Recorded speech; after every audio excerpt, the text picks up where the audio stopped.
They say the only thing certain in life is death and taxes, but in my suburban neighborhood, it turns out the third certainty is Karen drama, jumping over fences like it's a track meet. That Saturday afternoon, I was knee-deep in training Rex, my 80-pound canine partner who's more drug-bust than dog toy, when I heard screaming that didn't sound like any perp I'd ever faced. Nope, this was full-blown Karen rage. A high-pitched, designer-suited invasion of my backyard that made me wonder if I'd accidentally set up shop next to the wrong kind of neighbor. Spoiler alert, I did. Leave a comment below and let us know where you're watching from. If you love wild, true-to-life stories packed with twists, justice, and just the right sprinkle of HOA chaos, don't forget to hit that subscribe button.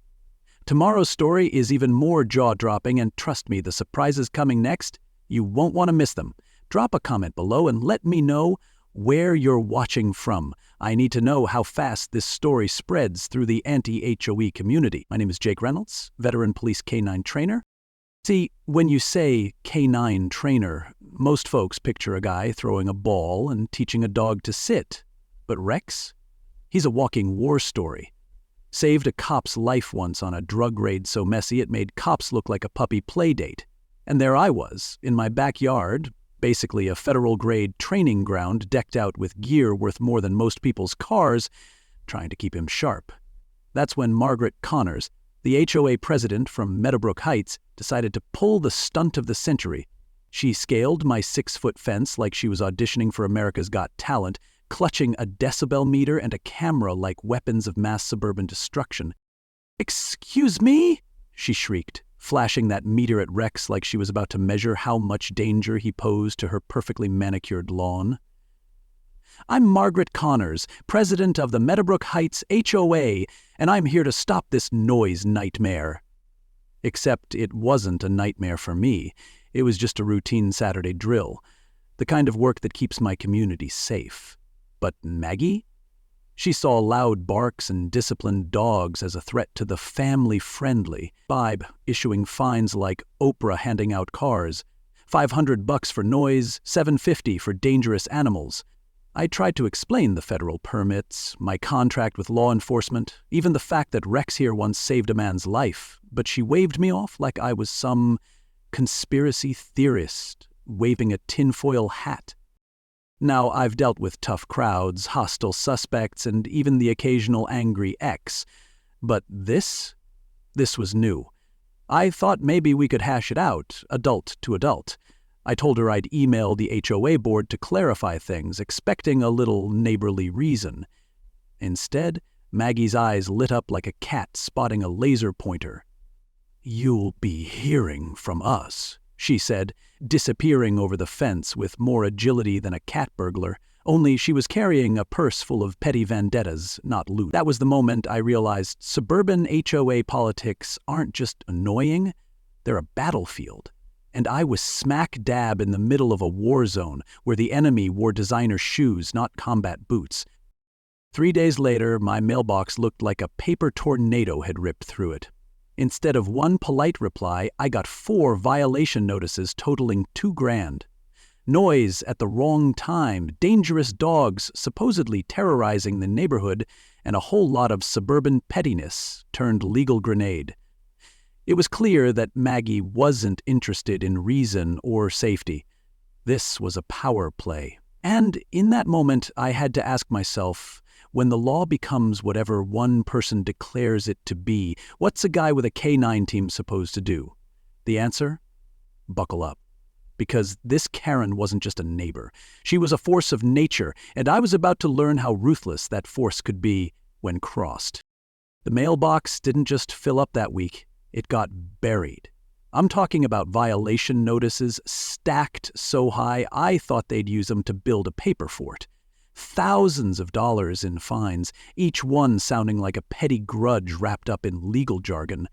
Noise complaints for barking during perfectly reasonable hours, dangerous animals when Rex hadn't even growled at a squirrel, and a laundry list of supposed infractions that looked less like rules and more like a grocery list for neighborhood revenge.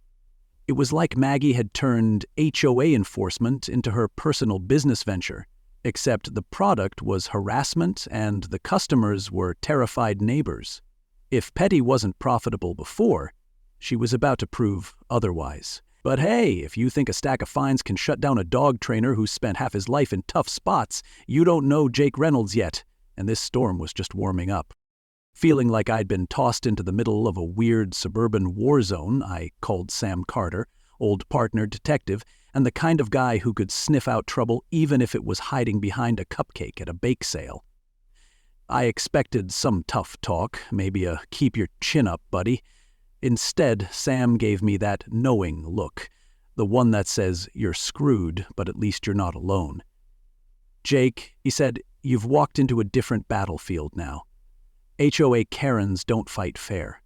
They use the system like a loaded weapon, and the bullets are made of paperwork and gossip. That hit harder than a suspect refusing to talk in the interrogation room. Because in the streets, you know the rules. Here, the rules were whatever Maggie Connors decided. And she decided often. The contrast between a cop's badge and a clipboard had never felt more real, and suddenly my backyard felt less like a training ground and more like a minefield. Then came Maggie's mantra, the phrase that sent chills through me faster than a cold night in January. The law is whatever Maggie says it is, like a twisted gospel sung in board meetings and whispered in front yards. When one person claims to be judge, jury, and HOA executioner, the system stops being justice and starts being, well, just whatever they want. I opened her first official email, sweet as syrup, but with the bite of a rattlesnake. She painted herself as the community's savior, guardian of property values, protector of peace. But beneath the flowery language, the threats were as clear as a foggy window on a cold morning. Comply or face the consequences. The contrast between her honeyed tone and cold intent was so sharp I almost expected a violin soundtrack to play. It was the first real sign that this wasn't about neighborhood harmony. It was a power grab disguised as civility. That's when I realized the real secret weapon in this suburban battle: patience and paperwork. Document everything. Record every interaction. Stay calm, even when your blood wants to boil over. Sounds simple, right? Like telling a dog not to bark at a mailman. But when your neighborhood turns into a court of silent judgment and whispered rumors, calm becomes a lifeline. Maggie thrived on chaos and fear, using legal letters like daggers and rumors like smokescreens. If I wanted to fight back, I had to become a different kind of warrior, one armed with evidence and ice-cold resolve. The HOA wasn't just bullying a guy with dogs, it was bullying a guy who refused to be bullied. By the time the weekend rolled around, I wasn't the same guy who'd answered Maggie's first scream over the fence. I was a man gearing up for a war of attrition, with every fine and letter sharpening my resolve. Maggie wasn't some cranky neighbor anymore. She was a bureaucratic tempest, hell-bent on control, and I was the target she'd picked to make an example out of. But here's the thing about storms. They reveal the crack. What happens when your neighbor turns into your worst enemy, armed with municipal authority and zero oversight? That's the question hanging over every word of this story. And trust me, you don't want to miss what comes next, because sometimes surveillance is the only weapon that works when the law bends under a Karen's whim.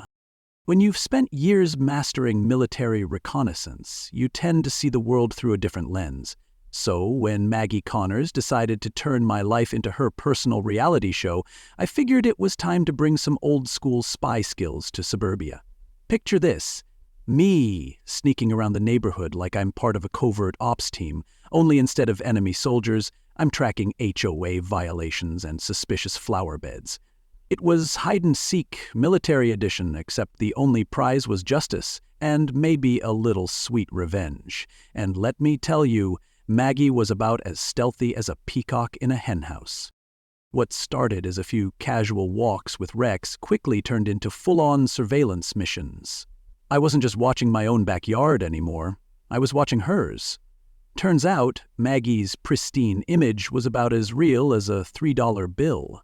Weeds choking her flower beds like they were training for a weed Olympics. Laundry hung out to dry on Wednesdays. A blatant violation of the bylaws she wielded like a club. And let's not forget the late-night parking violations that made her the neighborhood's unofficial night owl. The irony? The same woman issuing fines to everyone else was the queen of breaking her own rules. That poetic justice? It tasted sweeter than victory at a chili cook-off.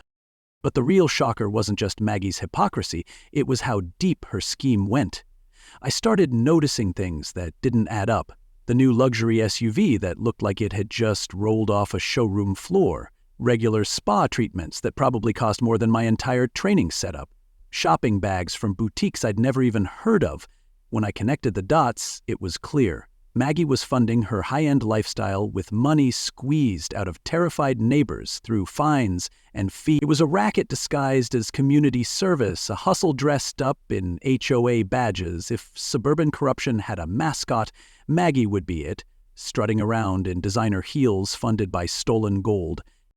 Gathering this evidence wasn't just a hobby, it was a necessity. I learned fast that in battles like this, solid proof is the difference between being ignored and being heard. Every photo, every time-stamped video clip was a brick in the foundation of what would become my legal fortress. But this wasn't without risk. One afternoon, during what I thought was a casual recording session, Maggie almost caught me mid-snoop. A sudden turn of her head sent me diving behind a tree like I was dodging bullets instead of pruning hedges. That moment of heart-pounding close call reminded me that in suburban warfare, the stakes are just as high, and the players just as ruthless. Then, the clincher. One day, close enough to hear but hidden well enough to stay unseen, I overheard Maggie on a phone call, laughing about how the fines were covering her expenses perfectly. "They never check the HOA books anyway," she said, "so it's basically free money." That single sentence hit like a gut punch, stripping away any remaining illusion that this was about community standards or property values. This was pure greed, pure exploitation, and now I had the words to prove it. The battle against an opponent who lives like a queen on stolen gold had just gotten a whole lot more personal, and a whole lot more dangerous. So what's next when the enemy's castle is built on lies and intimidation? Stick around, because the war is just heating up. When the fines and threats started piling up, something else began to unravel: my neighborhood. It wasn't just my mailbox that was getting slammed with certified letters threatening liens and legal action. It was the fragile trust we'd all taken for granted. Suddenly, familiar faces turned guarded. Smiles faded into sideways glances, and casual hellos became distant nods. Fear was spreading like wildfire, fueled by gossip and the invisible weight of what if she comes after me next. In a place built on community, suspicion became the new currency, and everyone was bankrupting themselves. But if fear was the virus, who would be the cure? Behind closed doors, the real damage was done. I caught snippets of arguments through thin walls and cracked windows, neighbors wrestling with their own doubts, torn between loyalty to old friendships and the instinct to protect their families. In one house, I could hear a wife pleading with her husband to stand up to Maggie, to call out the injustice, but the fear of retaliation, the looming threat of losing their homes or reputations, kept many locked in silence. It was like watching a slow-motion implosion of a neighborhood that once felt like home. The emotional cost of HOA abuse wasn't just on paper. It was etched into every tense dinner, every whispered conversation. Then came the real kicker. Certified letters demanding liens totaling more than my mortgage payments. The stakes had shifted from annoying to existential. Suddenly, this wasn't just about barking dogs or loud training sessions. It was about losing everything I'd worked for. That legal hammer hanging over my head forced a choice: crumble quietly under pressure or stand tall and fight back. I won't lie, the weight was heavy, but so was my resolve. When you're backed into a corner, sometimes the only way out is to face the fight head-on, no matter the cost. That shift from defense to offense marked a turning point. I wasn't just reacting anymore. I was strategizing, gathering neighbors, listening to stories, and slowly building a network of folks who'd had enough of Maggie's reign. It reminded me that no one fights alone. Even the strongest need allies. Community solidarity isn't just a feel-good phrase, it's a lifeline in battles like this. Courage becomes contagious, and together people start realizing that standing up isn't just possible, it's necessary. That realization was the spark that began lighting up the darkest corners of our fractured neighborhood. As I sat alone one night, staring at the mountain of letters and threats, I knew something had to change. The fear, the division, the paranoia, it all had to end. But ending it wouldn't be about polite emails or waiting for someone else to act. It would be about rallying the community, exposing the truth, and taking back what was ours. Maggie might have the clipboard now, but the power of a united neighborhood, that's a force no one can ignore. So when neighbors turn on each other, who stands up for the truth? Stick around, because what happens next will shake this community to its core. You ever seen a neighborhood unravel like a cheap sweater caught on a rusty nail? That's what happened when Maggie Connors turned HOA violations into a full-blown control campaign. It started with my mailbox, which got stuffed so hard with certified letters I had to use tongs to fish one out. But it wasn't just me.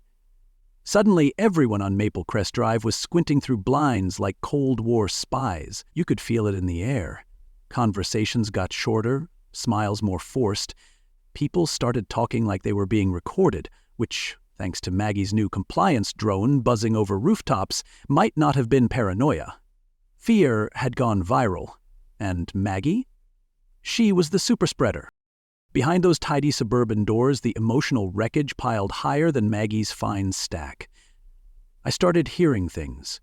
Snippets through cracked windows, quiet sobs on porches. One night, I walked past the Bradleys and caught Linda whisper yelling, "We used to be neighbors, now we're suspects." Her husband muttered something about keeping their heads down until it blew over. Like this was a hurricane and not a one-woman reign of terror. It wasn't just fear. It was paralysis. Even folks Maggie hadn't targeted were backing into their garages like getaway drivers. She'd shifted from rule enforcer to neighborhood warden, issuing threats over flowerpot colors and daring anyone to push back. I mean, the woman started citing violations from memory. Who memorizes HOA codes like scripture? Someone who thinks she's been anointed. Then came the letter. Not a violation, not a warning, a lien threat. Over $38,000, 0 cents in fines that somehow stacked up faster than my lawn could grow. Maggie had turned an imaginary noise complaint into financial war. To make it worse, she made a show of it. Walked past my house with 2 other board members in tow, waving the letter like it was a trophy. She called it preserving standards, but it felt more like she was carving notches into her clipboard like an outlaw notches her belt. That same week, she held a community safety walkthrough, which was just her strutting down the street, pointing at wind chimes and garden hoses like she was doing recon for a SWAT raid. Her arrogance wasn't subtle anymore. It was a full parade float. So I stopped reacting. I started thinking, if she could weaponize the HOA handbook, I could organize the resistance. I went door to door, not as a victim, but as a neighbor. I listened, I asked, and slowly people started talking again. The Andersons showed me a violation they got for unauthorized decorative rocks. The Johnsons were fined for having their garbage bins out before 6:00 p.m.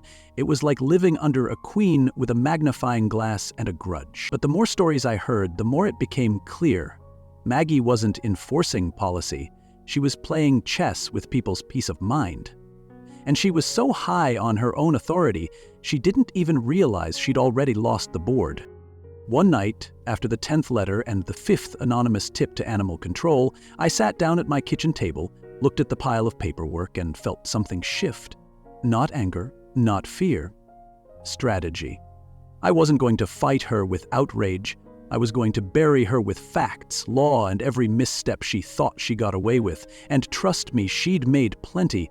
Maggie thought she could run this place like a monarchy with a bad Wi-Fi connection and a loud bark. But a neighborhood isn't a kingdom. It's a community.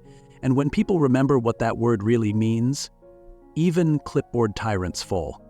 Stick around, because the next part, it's when I flip the entire script. Some traps are meant to catch raccoons. Mine? It was built to catch a clipboard tyrant. After weeks of Maggie's paranoia parading as leadership, I figured it was time to bait the queen into her own downfall. So I staged a fake training op. Floodlights mounted on timers, stacked equipment crates marked sensitive, and a casually dropped phone call by the fence mentioning cash training payment and extended night drills. It wasn't just bait. It was psychological flypaper for an HOA president who thought snooping was public service. The trick wasn't convincing her I was hiding something illegal. The trick was making her believe only she could expose it. At 9:37 p.m., motion lights flared like a stage cue. There she was, like a suburban Bigfoot. Maggie Connors in full tactical delusion, wearing a windbreaker with her HOA badge clipped on and holding a decibel meter like it was a search warrant. She wasn't sneaky. She announced herself with that stiff-backed gait and whispered commentary into a body mic. She scaled my 6-foot fence like a yoga mom possessed, landing in the grass with a thud and muttering, "We've got him now." I watched from inside, sipping decaf and resisting the urge to narrate. The woman was trespassing with night vision goggles and a GoPro strapped to her chest, all while lecturing the air about protecting the neighborhood from rogue operations. Her confidence was absurd. Her timing was perfect. Rex moved first, his body alert, blocking the escape route without a bark. Thunder positioned at the center, straight down the middle. Diesel crept from the shadows like a furry SEAL Team 6. The moment was clinical, zero barking, zero panic, just precision and poise. Maggie, cornered like a raccoon with a grudge, spun around and gasped. "You trained them to trap me!" she yelled, backing into the bushes. I had half a mind to say, "No, ma'am, that's just how trained dogs work," but the camera was rolling and her panic was writing my script for me. She stumbled, dropped her gear bag, and pulled out a laminated HOA map as if it granted immunity. "I'm within my rights," she shouted, as if the bylaws could override state trespassing law. That's when Officer Riley walked up, flashlight steady, voice flat. "Ma'am, you're going to need to explain why you're on private property with surveillance gear after dark." Now this is where the irony hits full throttle. Maggie didn't just try to justify it. She turned the whole backyard into her courtroom. "This man is a threat to our community," she declared, shaking with fury and a little knee-mud. "He operates under the radar and endangers property values." Riley calmly pointed at the laminated sign on my gate. "Licensed federal contractor. Permitted canine operations. Monitored 24/7. Maggie blinked once, then twice, then waved it off like a smudge on a window. That's irrelevant. I have screenshots, audio, documentation." She pulled out a packet of paper that included blurry dog photos, a receipt from Home Depot, and a screenshot of my website.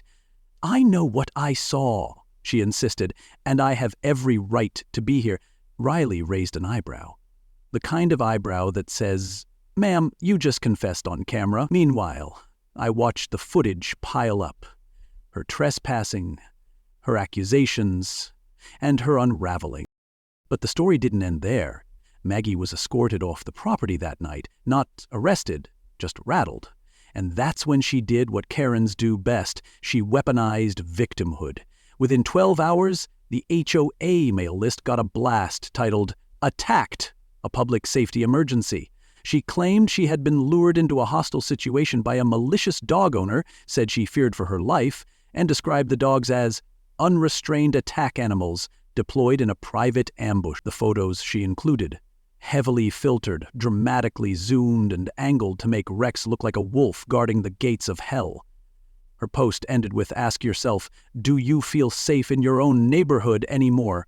Within 48 hours, a handful of residents started reposting it with captions like, "This is serious and something needs to be done." That's the danger of people like Maggie. They don't back down when caught. They mutate. They twist the narrative until they look like martyrs bleeding HOA blue. So now the question wasn't, did I catch her? Because I did, on camera, in high definition with timestamps and audio. The real question was, could the truth outpace her spin machine? Could footage and legal documents really topple the queen of HOA chaos? Or would she ride the wave of sympathy straight into another term of manufactured power? That's what we were about to find out, because this story wasn't over. It was just crossing into the courtroom. If you've ever felt the air shift in a room before a storm hits, that was the HOA meeting. Only instead of thunder, we had murmurs. Instead of lightning, we had legal folders. The community center was packed so tight it looked like someone had offered free steak dinners and a front row seat to karma. I walked in holding a thick binder. Every file, every clip, every timestamp. Maggie Connors walked in like it was prom night. She wore a navy pantsuit, a smug smile, and carried a presentation clicker like it doubled as a sword. Her attorney flanked her like a valet. The tension? You could slice it with one of those flimsy HOA yard signs. Maggie kicked off the show with all the subtlety of a campaign ad. She spoke of maintaining peace and ensuring safety, then launched into a slideshow packed with buzzwords, dramatic music, and photoshopped screenshots of my dogs looking like they were auditioning for Cujo. She paced like a trial lawyer and cried right on cue, blaming stress for everything from insomnia to vertigo. Then came the peak of delusion. She accused me of masterminding a neighborhood intimidation plot using military-grade dogs and federal theatrics. She ended with a slideshow titled, in bold, "The Man Who Threatens Your Home." It had my face on it. I smiled. She didn't realize she'd just handed me the mic with both hands. I kept it simple. I didn't match her drama. I buried it in facts. I started the playback. There she was, night vision goggles on my property, narrating her illegal entry like she was on a true crime podcast. You could hear the gasps. Then I played the audio, her voice laughing. "The fine money covers it perfectly. They never check the books anyway." The gasps turned to whispers. I handed out financial records, deposits, luxury purchases, a timeline that matched every one of her violation campaigns. I pointed to Section 4.6 of the HOA Charter. Any member found misusing HOA funds or falsifying reports shall be subject to immediate removal. And then I turned, looked straight at Maggie, and said, "I believe we've met that threshold." That's when the chair squeaked in the back row and Marcus Connors stood up. Maggie's husband, silent for months, now held a manila envelope like it weighed 100 pounds. "I have documentation," he said, voice low but clear. "Financial records, emails, recordings. I've been gathering this for almost a year, and it's time to speak the truth." He handed it to the board president. Maggie's face went from Botox smooth to chalk white. She stood, pointed at him, and screamed, "You're betraying me!" He didn't flinch. "You betrayed this community," he said. "I just watched." The room erupted. Some neighbors clapped, some cried. Maggie tried to lunge for the folder and had to be gently but firmly sat down by her own lawyer. It was the moment her cry. The board didn't hesitate. Unanimous vote. Maggie removed as president and barred from holding any HOA leadership position again. Her resignation letter was drafted on the spot. Local news streamed it live. Her sobbing protest about saving the neighborhood didn't get applause. It got eye rolls. When she stood to leave, her clipboard dropped to the floor. No one picked it up. It just lay there, face down, like a deflated symbol of every ounce of authority she thought would never run out. But the story wasn't over. Because what came next was even better. Reform swept through Meadowbrook Heights like a long-overdue breeze. The board was rebuilt with real members, volunteers from the resistance, from families Maggie had silenced, from folks who finally felt safe stepping forward. Monthly meetings became transparent. Financial reports were emailed to every homeowner. And my backyard? It's no longer a battlefield, it's a training ground again. Only now, the neighborhood kids come to watch. Parents bring coffee and baked goods. Rex gets belly rubs, not complaints. We didn't just take down a bully. We built something better in her place. That's the thing about fear. It's loud. But courage? Courage shows up, takes notes, and stays long after the shouting ends. So what happens when the community finally chooses courage over fear and truth over tyranny? Here's what happens. The spell breaks. The lies collapse. and the street you live on starts to feel like home again. We didn't just win. We remembered who we were. Neighbors, not enemies. And in the end, it wasn't my dogs or my footage or even the folder. It was a room full of people finally saying, enough. That? That's justice, and it barks louder than any clipboard ever could. And as for me, I still train dogs. Still wake up at 6 a.m. to the sound of paws hitting the ground, but now those sounds echo through a different kind of neighborhood, one where kids wave from driveways, where folks walk over just to say thank you, where no one's afraid of a clipboard anymore. Rex still runs his drills, Thunder still guards the line, Diesel still watches the flanks, but I think even they know the mission's changed.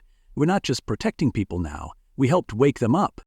This story wasn't just about an HOA war. It was about what happens when regular people decide not to back down, about how truth, when armed with courage and a little legal savvy, can bring down even the loudest, most entitled voices. It's about seeing through the fear, about organizing when it's easier to hide, and about remembering that communities aren't run by the loudest person at the podium, but by the quiet ones who choose to do what's right. That's the heart of it. So if this story made you feel something, if it reminded you that standing up matters, or maybe even gave you hope that justice can still win, then do me a favor, leave a comment below and let us know, what would you have done in my shoes? Hit that like button if you've ever dealt with a Karen who thought a clipboard gave her divine power. And subscribe because the next story, let's just say, it involves a mailbox camera, a fake eviction notice, and a neighborhood bake sale that turned into a criminal investigation. We tell these stories not just to entertain, but to remind each other what's possible when you refuse to let fear have the last word. Thanks for being here, and remember, when the law becomes fear, courage becomes justice. Let's keep building neighborhoods that are worth coming home to.